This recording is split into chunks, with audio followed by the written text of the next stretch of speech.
Predstavljamo vam nov velik dosežek naše statistike. Gre za tako imenovani registrski popis, mogoče naslov ni najboljši, mi v angleščini se temu reče Register Based Census in iz tega smo mi poslovili na prvi registrski popis oziroma registrski popis. Bistvo tega popisa pa je povezovanje tako administrativnih kot statističnih virov na SURS-u, torej ne bo nobenega terenskega dela in nobenega obremenjevanja prebivalcev. Zdaj, kaj se dogaja v svetu? Registrski popisi, tazga kot se gremo zdaj mi v letošnjem letu, so relativno redki. Mi tu navajamo nekatere države, ki imajo že dlje časa, predvsem je tu Finska in Danska, potem Islandija in Nizozemska, v letu 2011 pa bodo prvič tak popis opravile tudi Avstrija, Švedska in Norveška. Zdaj, izven Evrope takih statističnih raziskovanj, namreč rada bi rekla, da v tem primeru ne gre za terenski del, kot sem že povedala, ampak gre za to, da povežemo podatke v statističnih uradih, konkretno v našem uradu. Večina zunanjih, torej izven evropskih držav, tako dobrih virov podatkov sploh nima pa predvsem tistih elementov, ki omogočajo tako povezljivost podatkov. To je na eni strani zakonske osnove, na drugi strani pa seveda tudi identifikacije. Zdaj, kakšne so novosti? Kot veste, je bil prejšnji popis leta 2002 in popisovali smo od 1. do 15. aprila, 31. marec pa je bil referenčni datum. Zdaj tudi v skladu sicer z statistiko prebivalstva, nov referenčni datum je 1. januar. Slovenija bo izvedla ta popis zdaj med prvimi EU na ta dan, referenčni datum 1.1.2011, boste imeli še Danska, Nizozemska in pa Švica. Zdaj, potrebno je tudi povedati, da je prvič v Evropski uniji tudi uredba, torej zakonska obveznost, da podatke posredujemo, tudi zakonska obveznost, katere podatke moramo posredovati. Kako do teh podatkov pridemo in kakšni so naši viri podatkov, seveda morajo biti dovolj kakovostni, pa je odločitev posamezne države. Zdaj, kot sem že rekla, posebnosti tega popisa so, da so izvajalci samo zaposleni na SURS. Za primerjavo v letu 2002 je bilo vključenih okrog 12.000 ljudi, nekje mislim, da je bilo okrog 10.000 oziroma 11.000 samo popisovalcev na terenu. Zdaj gre seveda za majhno število ljudi, kot veste, nas je v našem uradu na tem področju relativno malo, torej ne potrebujemo nekega dodatnega zaposlovanja in nimamo zunanjih sodelavcev. To pa seveda ne pomeni, da se omejimo na to leto, ampak mi praktično delamo že zadnjih iz 70 let naprej na tem, da bi bil tak popis sploh mogoč, namreč potrebno je povedati, da je to bazira na številnih virih in ravno to zadevo smo gradili že praktično od popisa 71. leta naprej in se je v letošnjem letu to oziroma z popisom nepremičnin in stanovanj s tako zvanim REN-om so se nekako postavili vsi pogoji, da lahko tako raziskovanje tudi izvedemo. Zdaj, začetek tega, da bomo mi res producirali neke podatke oziroma konec pravzaprav, ker mi na tem delamo, kot sem rekla, že zelo dolgo časa, tesno, bo nekje v marcu in podatki, ki jih bomo objavili, bojo presečni oziroma referenčni datum je 1. januar, vendar bomo vzeli baze podatkov, ki bodo čim bliže temu dogodku v marcu, ko bomo tudi podatke sprocesirali, da bi bili podatki kar najbolj aktualni. Se verjetno veste, da vse ti administrativni viri potrebujejo kar nekaj časa, da se ti podatki tudi osvežijo. Prvi podatki bodo torej na voljo že 29. aprila 2011 in bodo objavljeni vsi kot končni podatki. Zdaj, kakšna je prednost tako imenovanega registrskega popisa? Torej, ne bomo obremenili prebivalcev na terenu, bodo minimalni stroški, če povem za primerjavo, mi nekako narejen je obračun teh stroškov, koliko ne bi bilo za Slovenijo, to nekje med 12 in 14 milijonov evrov. To je velik strošek, seveda ta strošek vezan predvsem, če bi šli na terenski popis na sam teren.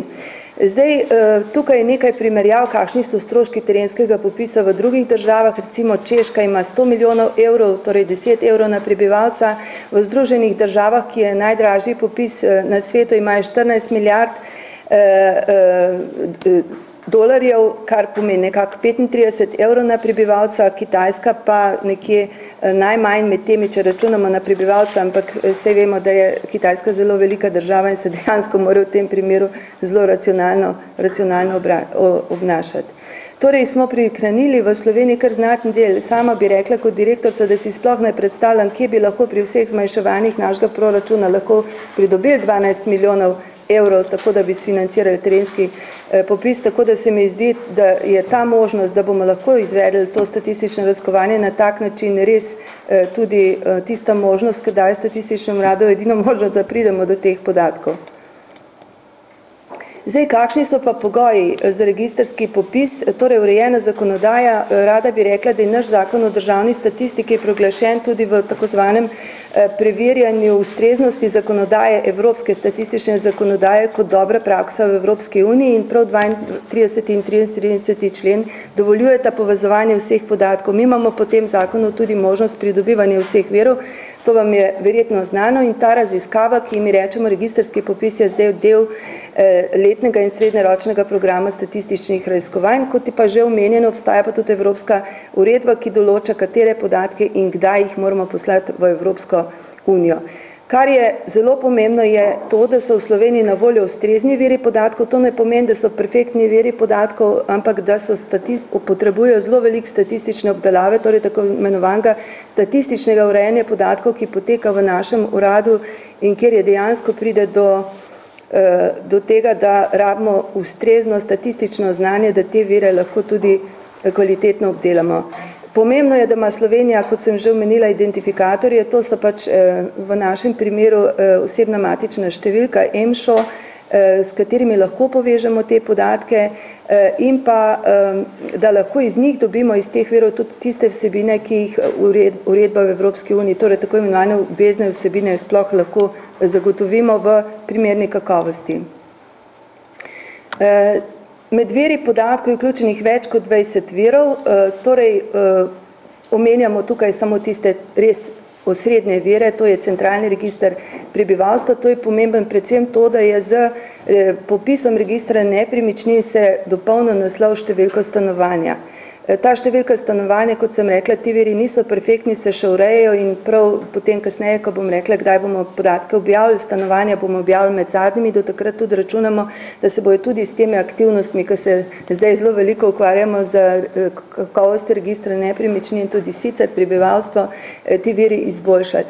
Drug izjemno pomemben vir je evidence gospodinjstev, namreč tisti, ki se preselijo, ki ste se že preselili, veste, da obstaja ena kartoteka, ki je zdaj informatizirana, kjer so vsi gospodinjski člani in z te evidence gospodinjstva bomo dobili tiste podatke, ki so pomembni za podatke o gospodinjstvih in družinah in pa že omenjeni register nepremičnin, ker je pa predvsem za nas pomembno ta hip stanovanja oziroma stanovanjski pogoji prebivalstva. Tu je še načrt objave podatkov, torej podatke bomo objavili postopno, kar tudi predpostavlja evropska zakonodaja in sicer to se tudi seveda odvisno od dostopnosti virov, prva objava, kot že rečeno, po 29. aprila. Predvsem bomo objavili prebivalstvene podatke, rada bi rekla, da so to tudi tisti podatki, ki jih sicer objavljamo o prebivalstvu za predhodno obdobje, običajno v aprilu. Najkasneje 30. septembra bomo objavili gospodinjstva in družine, do konca leta 2011, potem pa še druge podatke o selitvah, aktivnosti, izobrazbi in pa tudi stanovanju. Zdaj rada bi vas opozorila in nekaterim bi se rada tudi zahvalila, ker ste že poročali, kar moram reči, obsežno o tem, kar smo objavili na naši spletni strani.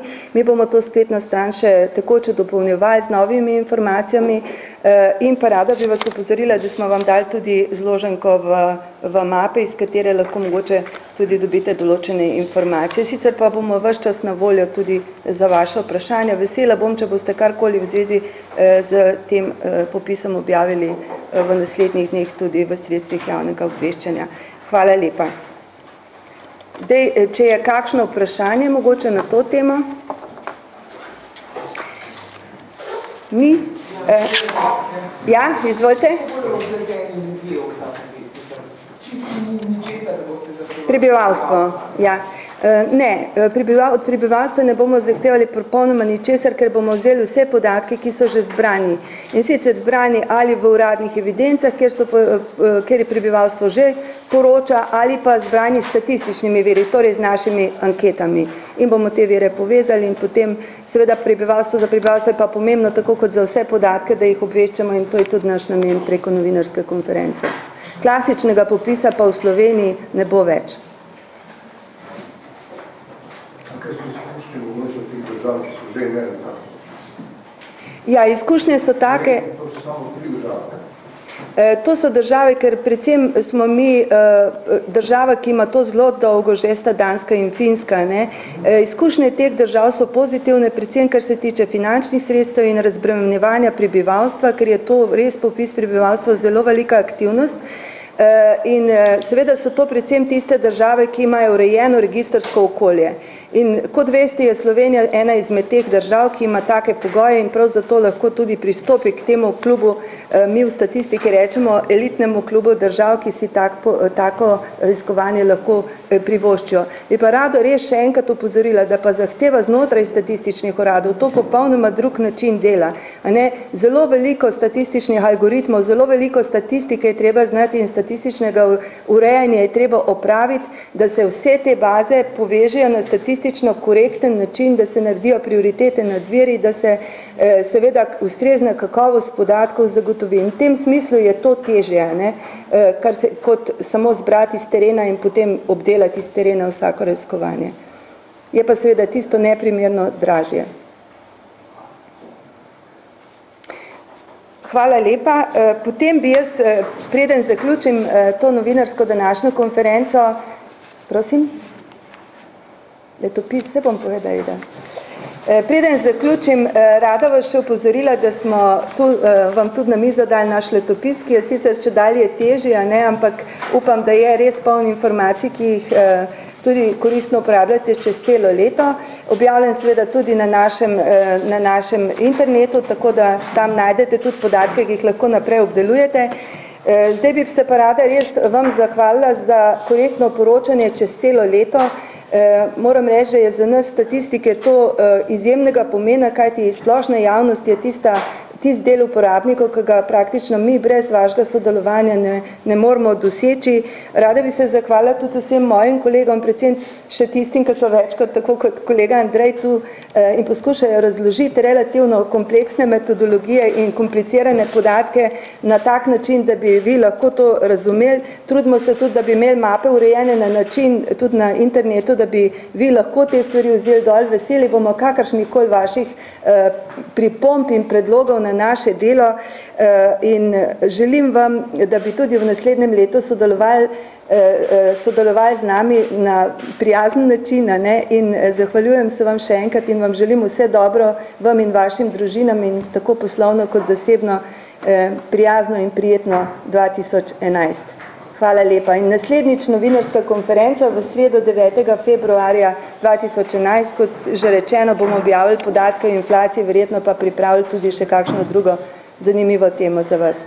Hvala še enkrat in lepo praznovanje vam želim in lep dan.